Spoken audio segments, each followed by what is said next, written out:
What is going on, guys? Ricky in the Flip Lab. Today, I'm here with my neighbor, Jael Claro. Hi.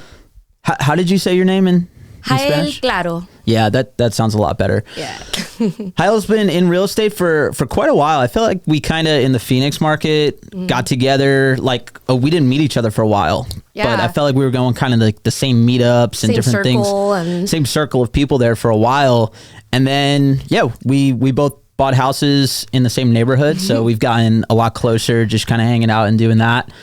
So happy to have you on. Dude, thanks so much for having me. I was so nervous when you invited me. I was like, oh my gosh. But yeah, no, I'm excited to be here and just talk because like what we were talking about before, we haven't really actually talked real estate together. Right. So it's going to be an interesting conversation. Yeah, we were just talking like when we get together with friends and stuff, it's easy to just talk about real estate the whole time, but sometimes you want to separate that. And right. I know you're dating Cody Barton. Shout out to Cody. Check out the podcast me and Cody did a few months back. But you guys are both in real estate. Yeah.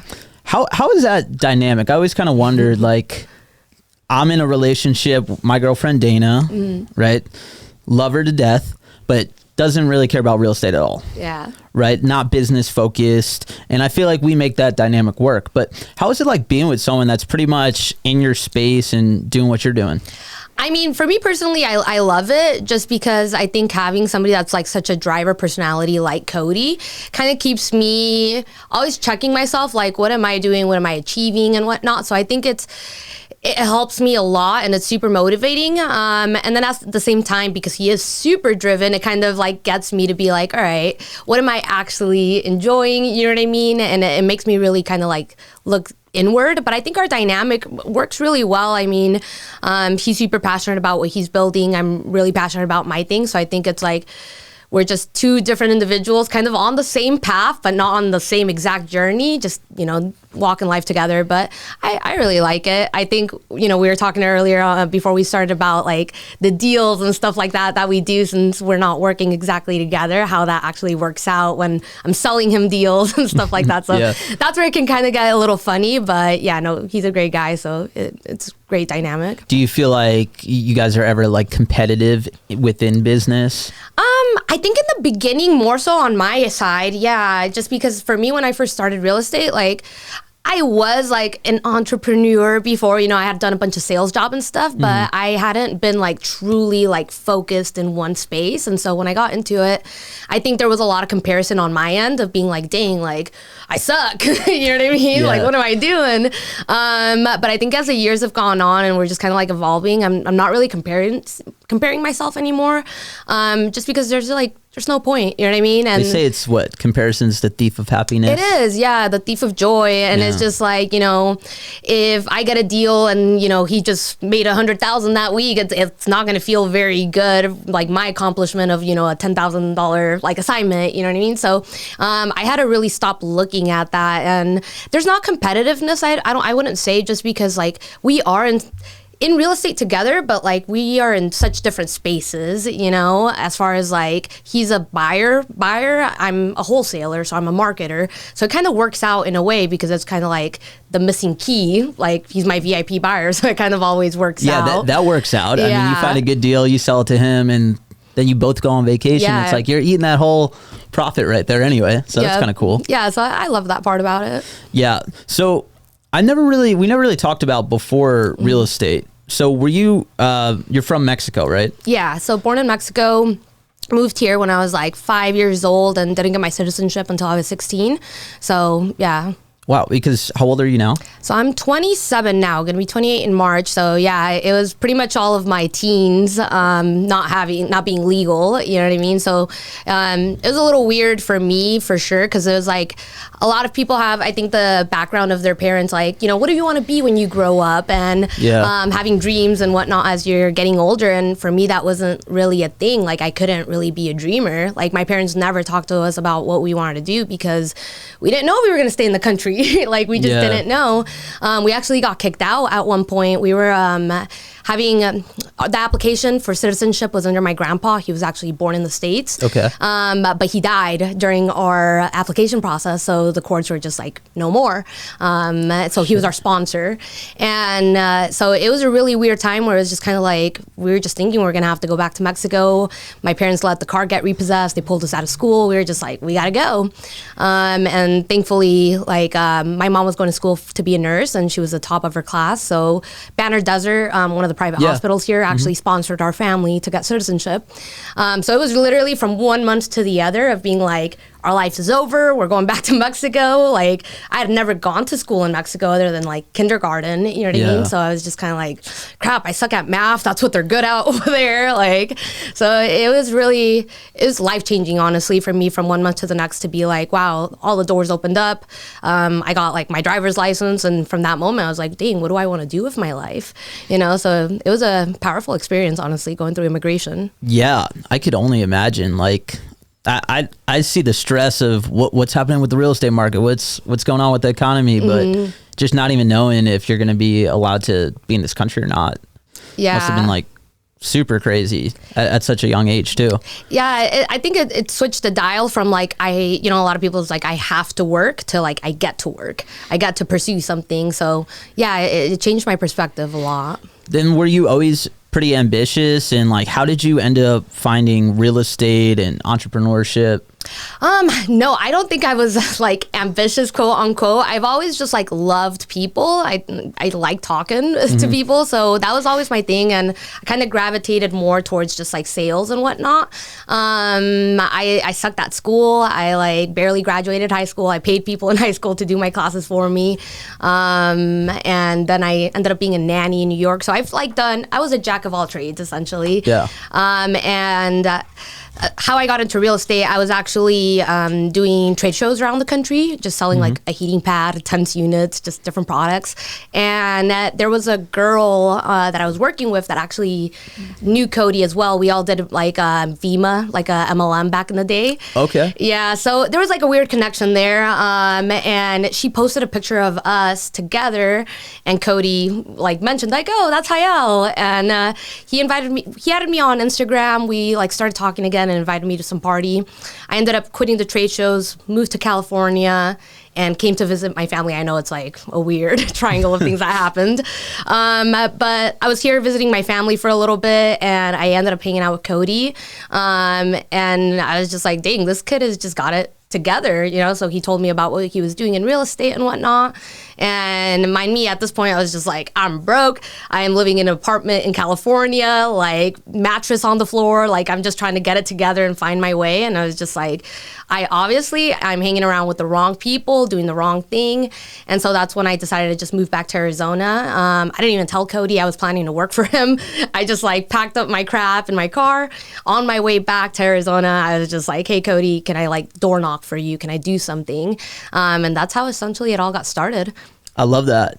Sometimes you have to just change your surroundings, and you know, just getting around the right people sometimes just makes you realize what's possible. Yeah, having people like that have realistic goals and measurable goals, I guess, because I think for me, I was surrounded by a lot of people that had like flashy things, but they were really not getting anywhere. You know what I mean? It was just kind of like having a lot of like working income, but no plans for the future. So you're just spending out at the clubs on nice clothes and things like that. And so I think making this change to somebody that was like, and not just Cody, but like a lot of other friends that I was able to develop because of, you know, knowing him, of just people that care about their future, about, you know, assets, about what they're doing with their life versus just like what they're posting on their Instagram, you know? Yeah. And a reason when I messaged you about doing a podcast, like, you're very humble and you're like, I don't know if I want to go on. I'm just like, I don't like do 1 million deals a month and kill 6-figure months every single time. And I was saying to you, I think you're super relatable, and what most people actually want when they get into real estate, which is they want to leave like a corporate type of job where people are telling them what to do. They kind of want to be in control of their own time. And I see you, whether it's, you know, from my backyard, see you walking your dog or always adventuring. Like, you seem like you have a really good kind of work-life balance where you're not completely focused on just grinding nonstop. Yeah. But you've been able to also, you know, you don't have to do that many deals to earn like a pretty damn good living and make a higher salary than what most Americans are making. And it's insane. And I think that's like the biggest thing people miss coming into real estate, you know, because you are surrounded by so many people that are like, they're making bank, they're having $100,000 months and stuff, which is amazing. But I think if you're like not truly driven to that purpose and like actually want it, right? Because there's people that want it and then there's people that need to have a certain type of lifestyle. Yeah. And it's like just being real with yourself about like what you want. But yeah, for me, it's like I don't do, you know, 10, 15 deals a month. And like you said, yeah, I have a really good living. For me, the work-life balance is super important. You know, I never wanted to really get into business just to be in business. I want to get into business to get financial freedom, build a life that I actually like loved. You know what I mean? Not dreaded waking up every day in the morning to go and make calls and whatnot. I mean, yeah, like last year, I think I worked like 6 months out of the year. Wow. So it was like very little. I'm going to work a lot more this year. But it was really nice just because, you know, how we were talking about earlier in the beginning, I definitely worked a lot. I stopped seeing my family. I stopped seeing my friends. I made the most money that I had ever made, but I was really like empty inside, honestly. I just kind of started realizing like making a bunch of money wasn't really what was going to make me fulfilled. There's just got to be a bigger picture, I guess, you know, as far as like what I want. What would you say? Like, how do you feel about that? Because I know that we're on different things. You're like on a rocket ship, man. Well, I don't know. I struggle with it. I think knowing you and like being around you, like when I see you with your dog or, you know, you're just like having fun around your friends, like at your birthday party and stuff like that. Like you just seem like that's when you're most happy. Yeah. And I think there's nothing wrong with that. And I think if like that's your personality type, I think you should like, that's something to envy. You know, I don't think it's something that people are going to look at and be like, oh man, like she's not motivated or not trying to perform. Like I get caught in the middle. I think if you try to do too much, it's like, where does it end? Mm-hmm. You know, you just keep climbing and taking out goals. And it's like, what's the end goal eventually? Right. And me personally, like I want to have a family one day. Like I want to travel. I want to be with friends and family and stuff and not just get too caught up in the competitive race, especially when you get on like social media and building brands and in real estate and it's who's doing what and who has more views or who's doing more deals. Or like I've even talked about like being in this office, like there's a guy that owns this office named Ricky who's also does real estate and is younger than me and makes way more money than me. So I think if you get too caught up in like we were talking about earlier, comparing yourself and trying to always level up to a certain extent, that's not healthy. So I think it's different for everyone. And I think you really have to like look deep and understand what's important to you and get really clear with that. And then just, you know, make enough money to like, I'm not super money driven. I want to make a lot of money to be like comfortable, but I would say a lot of things I do aren't always money first. Yeah. If that kind of makes sense. Oh, for sure. Yeah. It's like you get a lot of emotional income from certain things versus like monetary income. Yeah. Yeah. Or I try to like look long term too, like not always trying to like chase the quick buck, but maybe like, you know, build something long term. You know, I like kind of creating things and like building things, but I don't think I'm super money driven though. I don't really pay attention to how much money I'm making like each week. I know you hear some advice like check your bank account every day, like money's got to be coming in, and I don't quite live like that.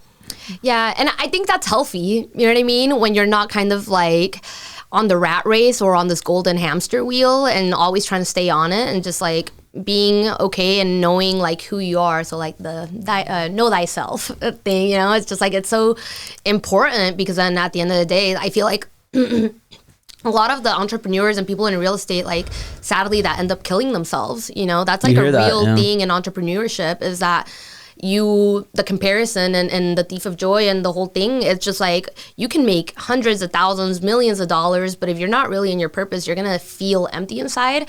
And we see it, you know, time after time with even, you know, the rappers and all those people that just end up on drugs and killing themselves because they're unfulfilled and unhappy. And I've just realized like that's not where I want to be in my life. I don't ever want to feel unfulfilled. I want to be like impact driven. And just even if we get to impact, 5, 10, 20 people that maybe listen to this podcast and change their life, that's enough. You know what I mean? And like you said, just making sure that you have measurable goals that you feel happy about reaching, then that's like, I feel like the point of life, you know what I mean? Creating a life you want to live. Yeah, sometimes I'll be sad, like if I'm not making a lot of money, like maybe I once was. I'm like, damn, like you're not doing enough. But like making money is only one aspect of all of it. It's like maybe I'm not making as much money, but probably I'm having a lot bigger impact as of late, like doing a lot of social media stuff. Yeah. So I'm like helping a lot more people, but maybe making less money right now.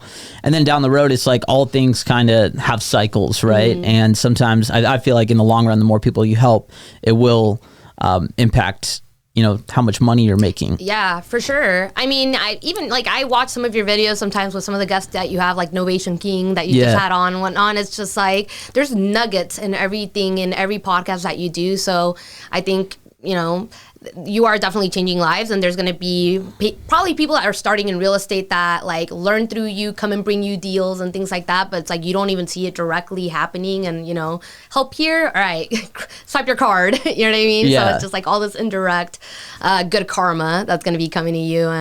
But yeah, man, and not to say, right, to not be ambitious, because I feel like a lot of people will confuse my message of like have balance to be like, oh, be lazy, but that's not necessarily what the message that I'm trying to portray. Is just like the whole know yourself. So for me, it's like making like clear goals. And so a lot of people, and especially me, when I first got started, I was like, I want to be a millionaire, multimillionaire. I want to be worth 50 mil. I want to have the house and the cars and the clothes and stuff, which is awesome.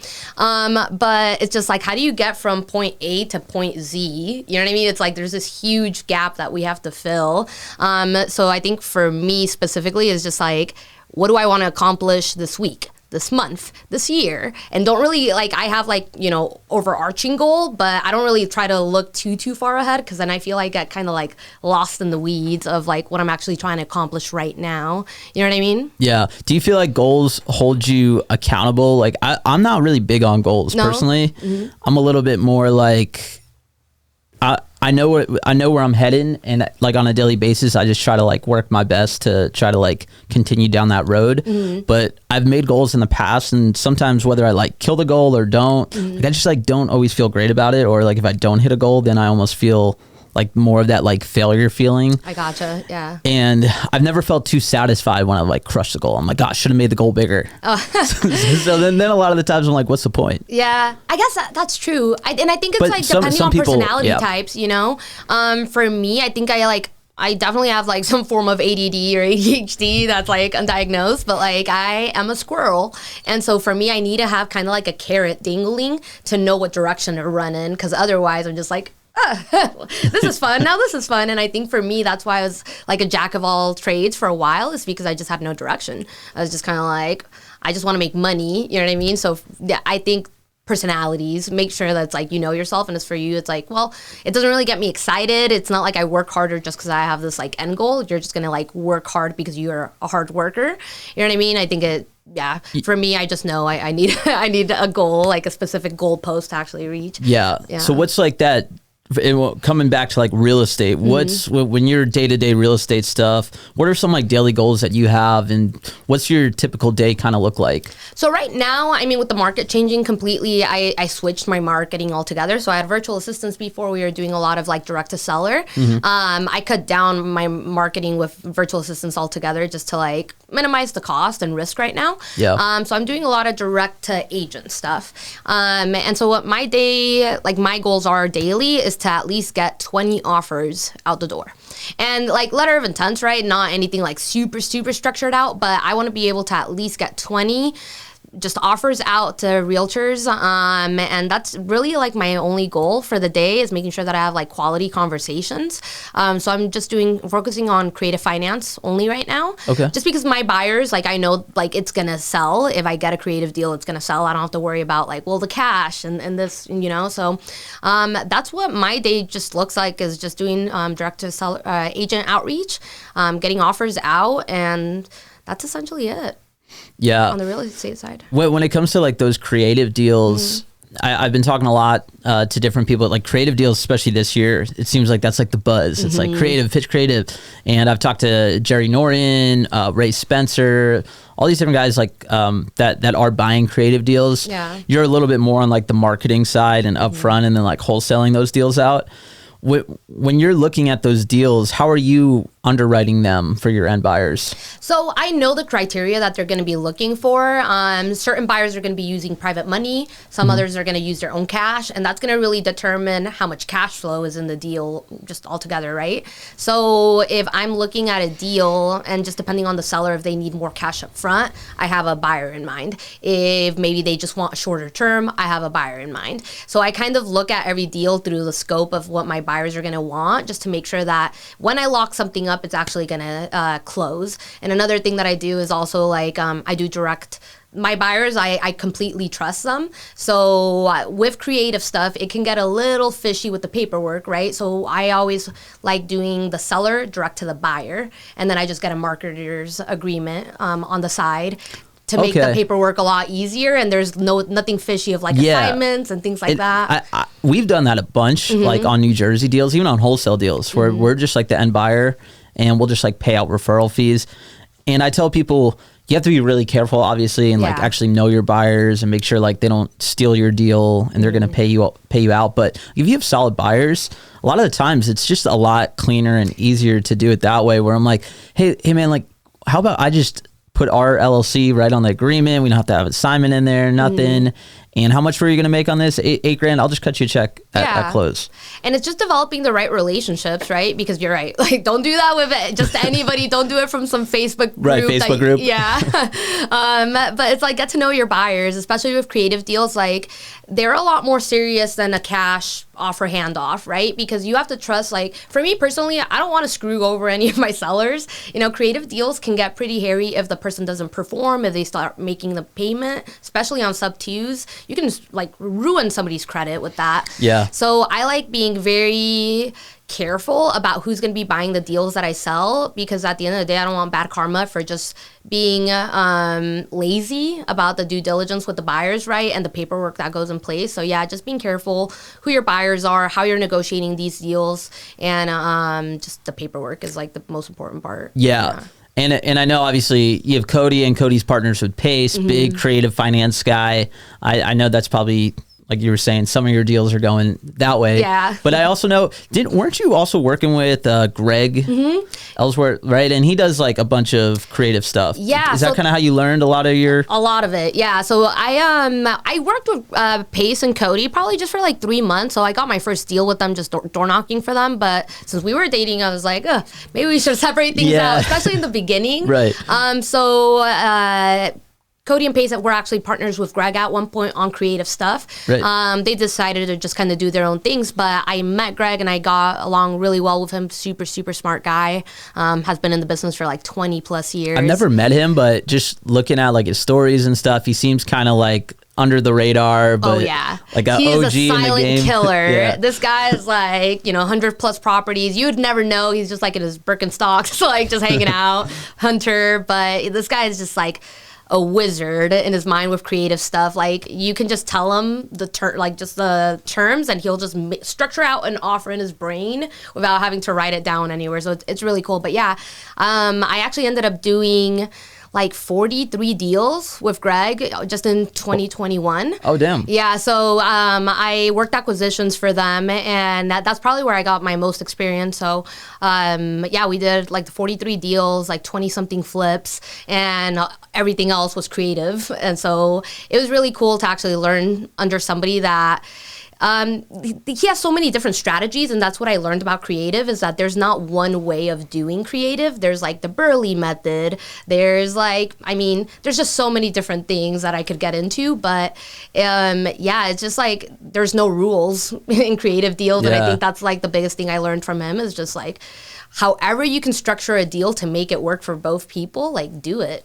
Like, you don't have to amortize these things. You don't have to put an interest rate. Like, do whatever you want. Yeah. So when you're like, as the marketer, right? So you're getting a bunch of leads come in.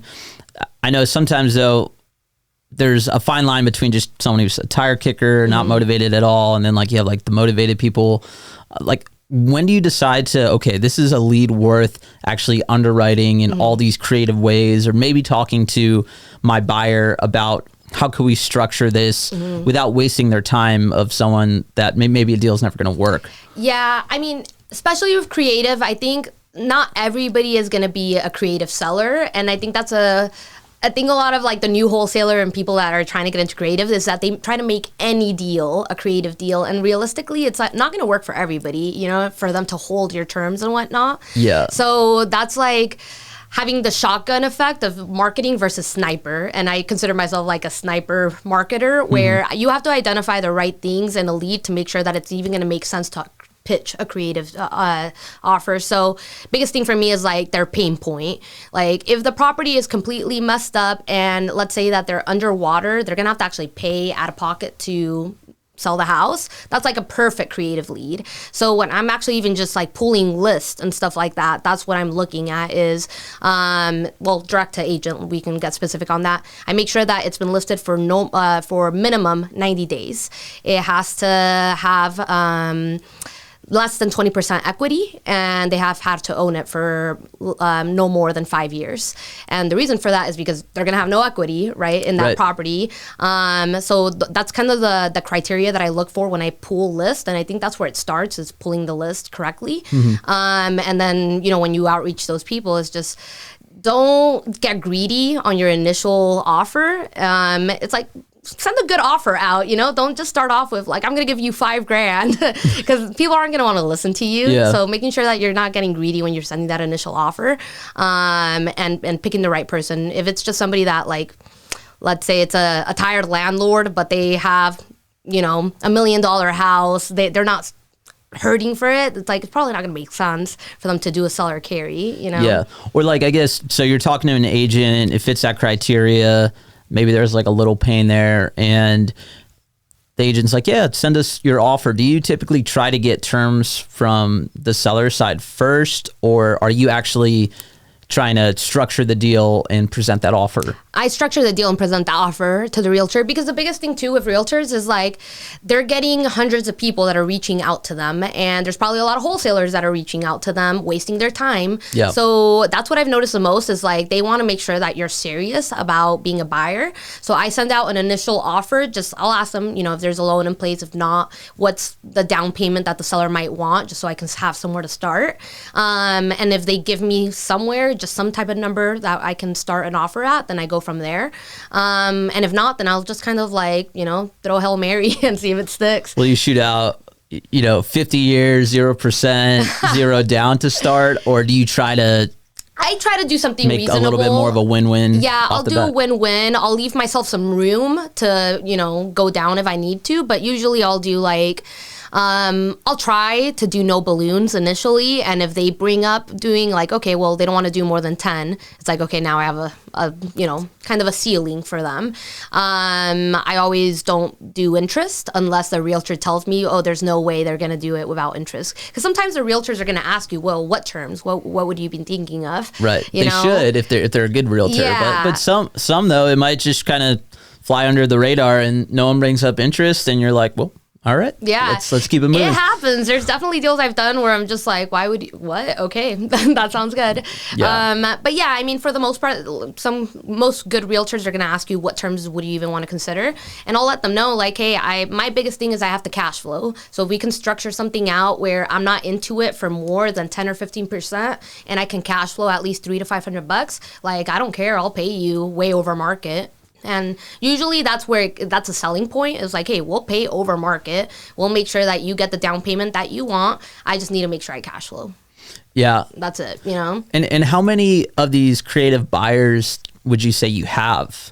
I would say like solid buyers that I know will just send money immediately is like 10 to 15 that I would like trust and send them an address without them stealing it. Yeah. You know, as far as like overall buyers, I have maybe like 100, but I don't trust everybody. Yeah. You know? No. Yeah. Just that's like if you need to blast it out. Yeah. But no, I think that's good because we've never really focused too much on creative. Mm-hmm. We're like just starting to pitch it more. But I think building up that really solid creative buyers list is different. Like obviously any investor is like, I mean, dude, I'll do creative if you get me some, like I was saying, 50-year term at 0%, like who's not going to jump on that? But a bunch of people though out there who are flipping and they don't really want to, so it's going to be 20K down with a balloon here. And they're like, this is like, I don't want to deal with all that. But there's a bunch of people out there too that they're only looking to really buy creative deals. Yeah. And I think that's the biggest thing is like finding people that are actual long-term buyers, right? Because there's going to be a lot of people that are trying to get into it right now and they're not thinking long-term. So they're looking at the down payments being like, well, it's not $20,000. Like, that's not a deal. You know what I mean? But it's just like, if you actually know how to do your cash on cash return, your return of investment, then you're going to be able to see like, oh, okay, most of these deals are actually 12, 15% return of investment. Just because you're putting in, let's say, more than 15% down on some of these deals doesn't mean it's not a deal, right? So it's just like, you as a creative marketer, you have to know how to actually understand the numbers and what you're actually even trying to pitch and how you're going to sell that, and then know who your buyers are, because if you're just trying to like throw some shit together, it's not going to work out, you know? Yeah, so a lot of the times that might look like, let's say, it's in East Mesa or something, you're like, all right, like Greg likes to buy long-term rentals here. He usually doesn't like to put more than 25K down. Like, did you just kind of talk to your buyers about other creative deals that they've purchased in the past? And then you kind of use that to underwrite your deals plus your fee? So, yeah, I mean, it goes back to the private money. So like Greg, for example, he uses private money, right? And so I know for him, for every $10,000, it's going to be $100 that he has to pay in private money. Every month. So that you add that to the PITI at the... Yep. And so if like, let's say it's PITI is $1,500 and rent rates are at $2,500, then, if I'm asking him to put $50,000 down, that's $500 a month that he's going to have to pay his private money lender. So now we're at $2,000, you know what I mean? So now there's still a $500 spread there for cash flow, depending on if there's insurance, taxes, and all that stuff. But that's usually how I kind of look at it, is just measuring out the cash flow depending on their private money or if it's just their own cash. Yeah, even like Brandon's working on a creative deal now, and it has like a solar on it, so there's like a solar lien and a monthly payment, but it's like he's adding that to like the PITI too, possibly, and trying to structure it that way.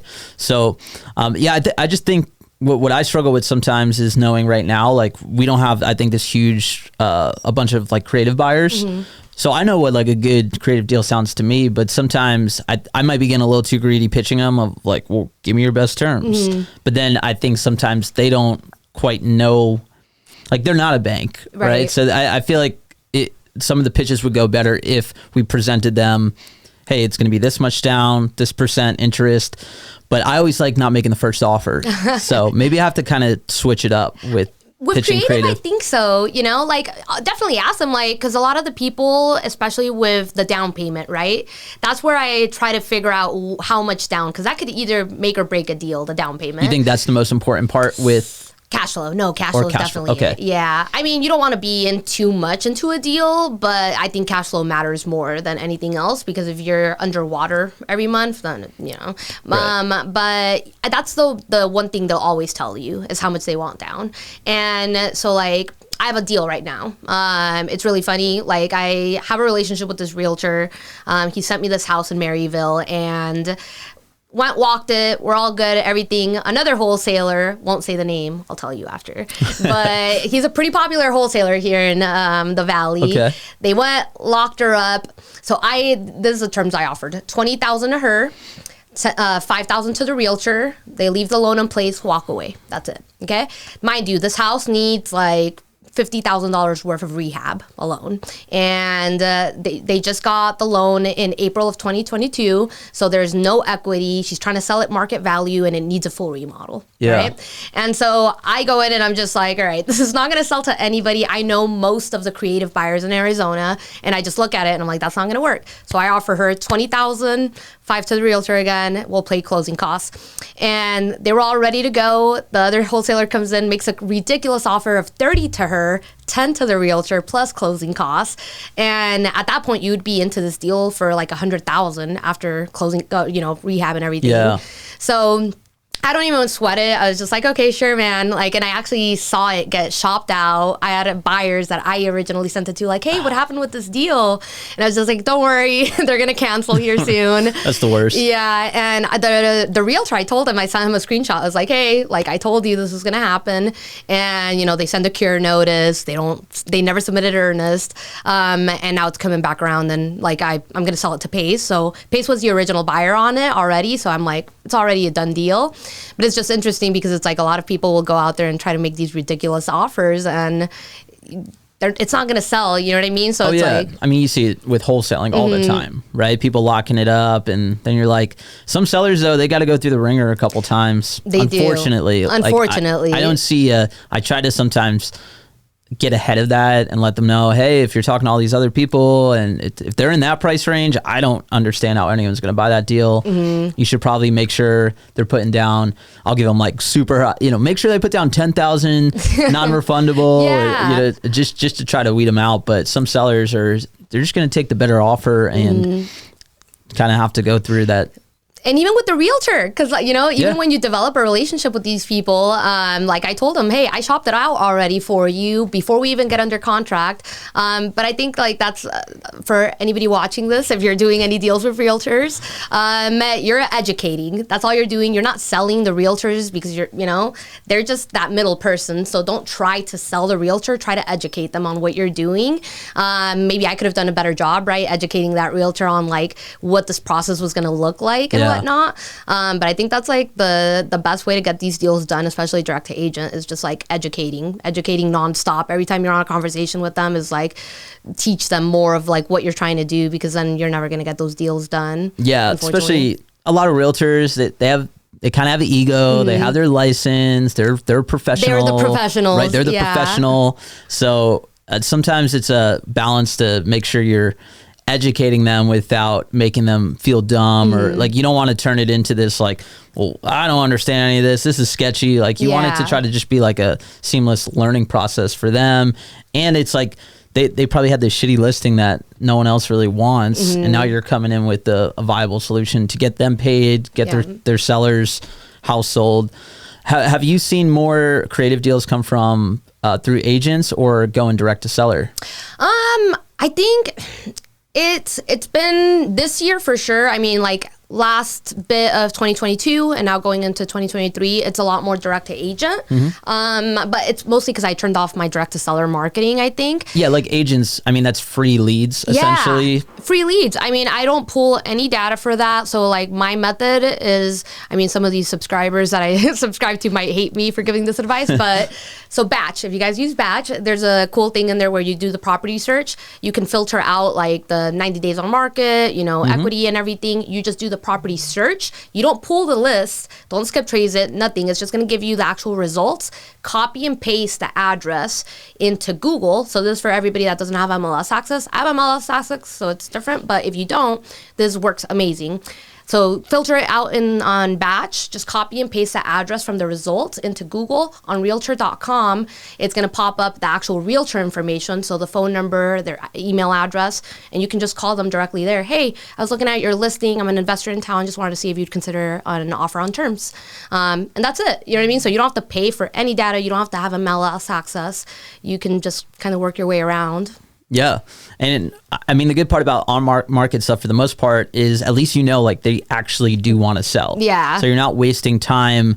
Part of off-market deals, I feel like you get deeper, juicier deals off-market, probably without realtors involved. But you also spend a lot of time with people that they sound really interested, and then they actually aren't even close to being ready to sell, or different things like that. But at least those on-market ones, like these people generally, they have a house that they're like ready to move out of, and like you said, you're pulling stuff that's been sitting a while.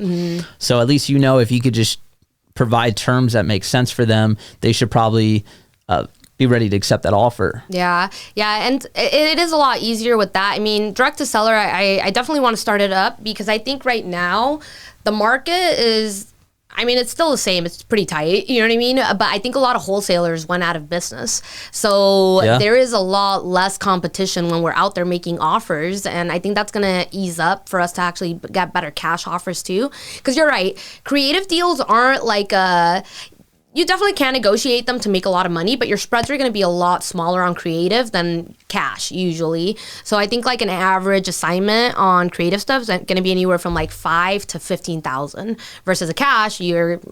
There's an endless possibility of what you can make there. Yeah. So yeah, I definitely want to go back into direct to seller just because it is nice to get a little bit of the deeper spreads, and I guess you just have to work for them a little harder. Yeah.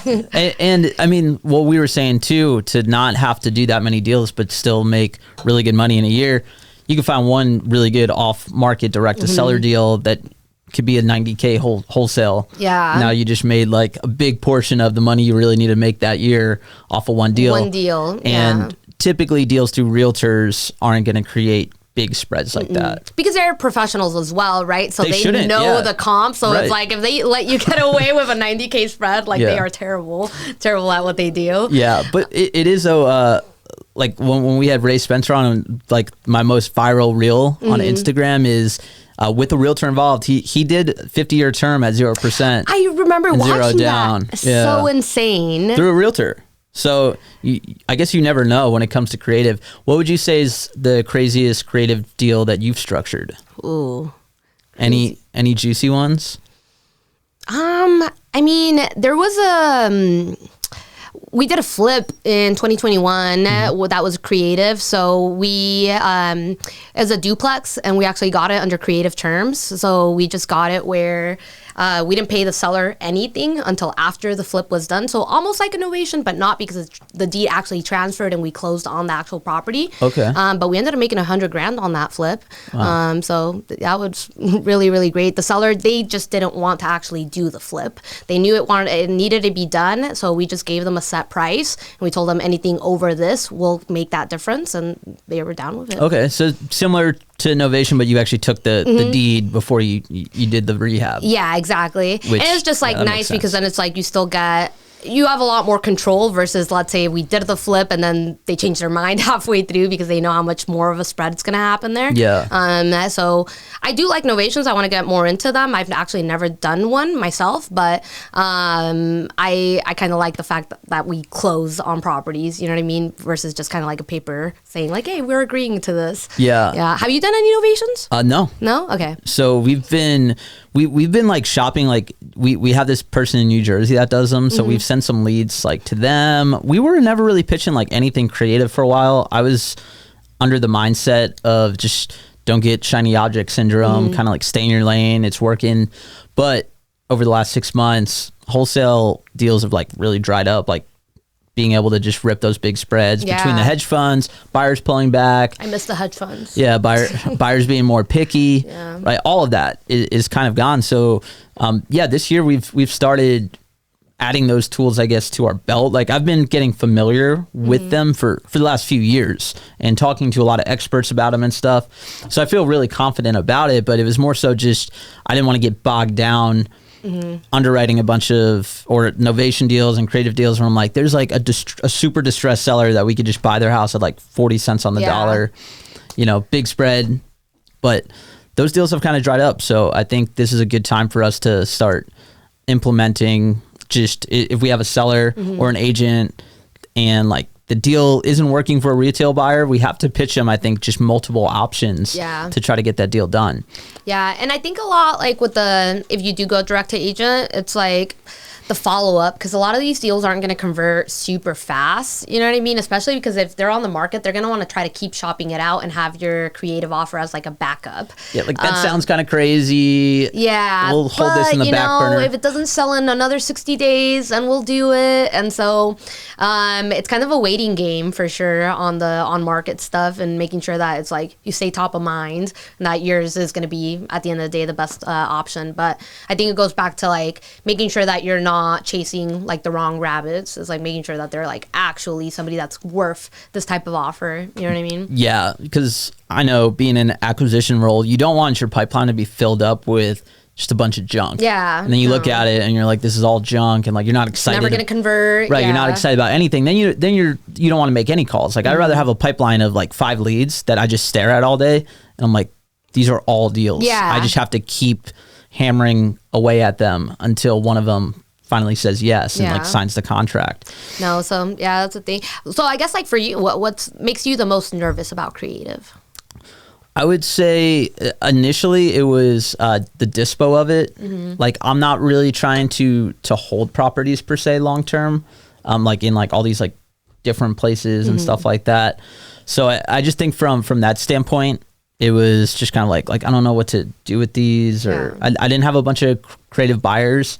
So I just think it was more so just not getting bogged down. I felt like the underwriting process and like I was talking about the pipeline of just trying to make stuff that isn't a deal into a deal was going to kind of be a distraction compared to just following up diligently on those super motivated ones. Yeah, and I feel like up until like literally the last 6 months, it was kind of like probably smarter to go after these cash sellers just because everything was selling, everything's good. But I think it's going to be interesting going into this like new market and how people utilize the creative stuff. But creative is just cool in general because like I've been learning a little bit more on like creative businesses, buying businesses creatively and stuff. Yeah. So like, you know, approaching like laundromat owners and things like that. So it's really interesting the things that you can actually buy creatively. Seller finance is pretty wild, and I'm learning more and more especially this year, like I said, a lot, even just the podcasts have been a lot more creative focused. So just really like getting to dive down for like an hour or two of a lot of the times it's like questions that I had. So I've definitely like learned a lot from it, but it's definitely a whole section of real estate that a lot of people have no idea about. Yeah. Like, especially just like the average person understands a house flip, but when you start, oh, I bought this, I just took over their mortgage payment, people look at you like, that's illegal. That's illegal. Yeah. You can't do that, or you're robbing these people, this, that. But I do like the fact that there are kind of no real rules to it, and you could structure it however you want. And I think if you're high level, like on the phones and negotiating and talking to people, which I think that's my skill set, I think that's Brandon's skill set, I think it makes a lot of sense for guys like us to be pitching that. Yeah. Because I think you do have a little more wiggle room to actually convince compared to like buying a house 40 cents on the dollar. It's so hard. Yeah. Yeah, they kind of have to be like super motivated in a really bad situation. And you just have to kind of be in front of them at the right time and make them feel good. Yeah. And the cool thing about creative too, because like how you mentioned like the tool belt. So the way I try to, because I still make like cash offers, you know what I mean? But right now it's like making a cash offer at 40 cents of the dollar, you know what I mean? Versus over market value on a creative deal. It's kind of like you're just presenting offers and you have more to offer than a lot other investors do. So I think that's the nice part, and you can actually get them to maybe even take your cash offer because they know you're at least trying to like help them out, you know what I mean? It's better when you have multiple offers, like, hey, do you want to pick this one or this one? Instead of just like, hey, this is all I got. Okay, yeah. Let me take your equity. Yeah. 40% of value cash. Yeah. Want it? No, I don't. And then you're like, okay, well, best of luck on the market. Yeah. When maybe that could have been converted into a novation or seller finance. But, you know, obviously motivation. I think the biggest thing I've learned, though, motivation still has to be there for them to do any creative finance generally. If they're not motivated, it's not going to happen. I mean, I wouldn't.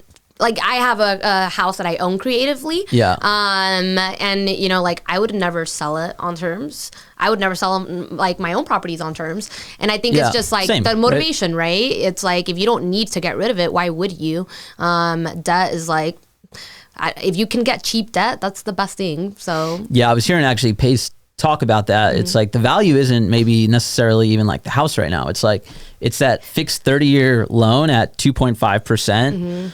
Like, those might not even come back. Yeah. So it's like there's a ton of value in that debt. And I think that concept is kind of hard to understand that the value is truly in the debt, not necessarily like the house or the purchase price or something like that. Yeah. And I think that's going back to like the down, you know what I mean? When people get so caught up on like, you know, if you're having them to do $50,000, $60,000 down, where it's just like you're buying debt, you're not going to find, like you said, this debt anywhere else. They're not creating loans like this anymore. So I just, you know, being realistic about what you're looking at instead of getting caught up emotionally on what you want to spend is just like being good at finance. And that's essentially like what we have to start being in marketing, you know, deals is like you have to get good at finance. You're not going to just be able to get through it having a silver tongue. You actually have to know what you're doing with the structuring of the deals and whatnot. Yeah, especially like if you could take over something at 2.5%, and then you just bring in a private money lender at maybe like 4 or 5%, and it's like a long term. It's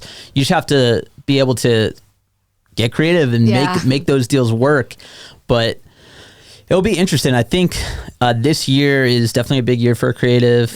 I think if prices, especially like plummet a little bit more, I think you're going to see a lot of subject to opportunities on those really good loans from 2020 and 2021, where they locked in those 2-3% rates, but they put nothing down.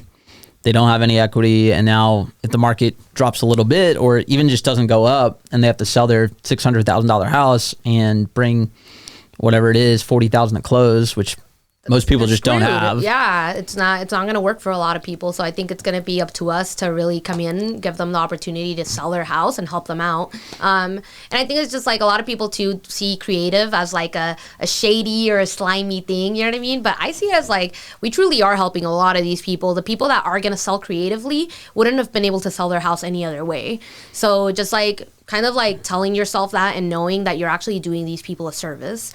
But yeah, people say that about wholesaling too. They do. Even when I buy houses like 30 cents on the dollar, like some really good deals. I don't feel bad because I did what was promised. I actually like if they didn't sell it to me, they were selling it to like someone else. Yeah. Like they and weren't somebody else might have screwed them over, like actually, you know what I mean? Not closed, not performed. So like unfortunately, like I wasn't in control to like get them in this bad point in their life where they have to make this option or they've been making like bad financial decisions their whole life. But I think what's not shady though is like if you perform on what you say you're going to do and you show up to closing, and people are always super thankful.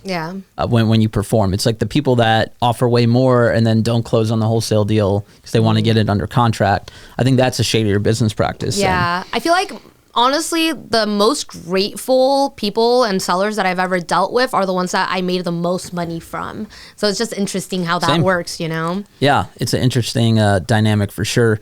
Now, where do you see yourself kind of headed with your real estate business? Do you just want to continue what you're doing, stay pretty small, pluck off some deals? So for me, I think what I want to really focus on this year is getting a lot more cash in. I am going to start holding a lot more just because opportunities are there this year in creative space. So probably like get 3-4 more rentals. And then I want to really get into the self-storage facility space. So that's going to be my main goal for this year is like learn how to comp, identify what a good deal is, and try to find the way how to acquire them. So I have like the money partnership already lined up. So that's going to be the biggest thing is I definitely am going to stay small on the wholesaling side, but just focus more on like attaining assets.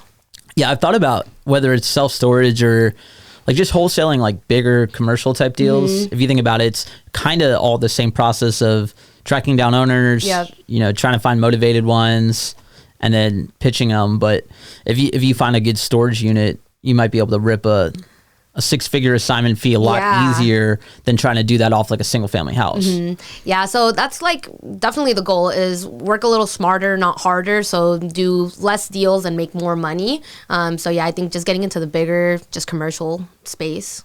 Yeah, do you follow Dave Heel? Dave Heel, that sounds really familiar. Yeah, he's big on Facebook, but he's a big self-storage guy. Really? You might want to check him out. He's like scaling a bunch. That's so cool. Yeah, I have a couple of friends that, me and Cody's mutual friends, they just actually came out here. They bought a storage facility in Show Low. So we have a few people that like I'm in contact with that I'm trying to learn from. But yeah, I'm going to check them out just because the more information, the better, honestly.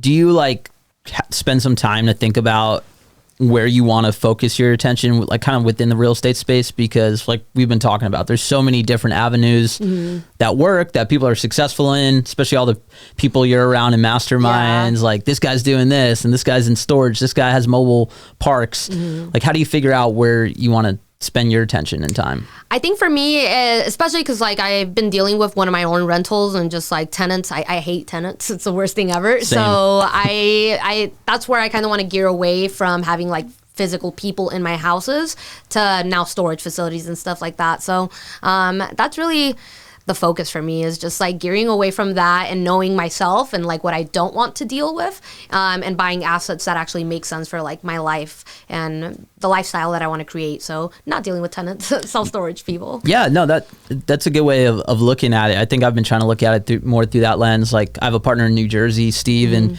he's like a Russian, Jewish, New Jersey guy, like just slumlording in New Jersey, like legit, like he loves it. Like that's what he's about, like driving through the hood and just like collecting his cash. Getting cash deposits and stuff. Like I landlorded a house as my first deal ever, and it wasn't for me. Like I didn't want to deal with tenant. I'm like, I don't want 50 of these. Like that's not passive income. No, that's not this passive. No work lifestyle that I'm working hard towards. Yeah, no, that's the biggest thing I learned is real estate really isn't passive as people want it to be. You know, it's like life's not very passive. No, it's not. There's nothing that you're going to be able to do that's going to be passive and easy. Everything that's worthwhile is going to take a lot of work.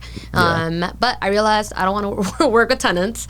So I think everybody just has different goals, but for me, definitely just get assets that make sense for my life and just build like financial freedom through those assets. I don't really care about making a bunch of cash monthly, as long as I have I don't have a 401k, these assets are going to be my 401k. So that's the way I'm kind of looking at it. Yeah, no, I love that. And if people want to send you creative deals, if people have self-storage units, what's like the best way to reach out to you?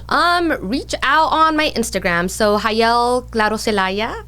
There it is. You'll put it up. They're gonna put it up somewhere for you guys. But yeah, just hit me up on Instagram. Send me a message. That's really the only social space I'm on, really. Okay, awesome. Well, it was fun chatting with you, and I feel like now I know a lot more of the insight of my neighbor who's a badass real estate investor. Now we're actual friends. Now you know me. Well, thanks for having me, Ian. Yeah.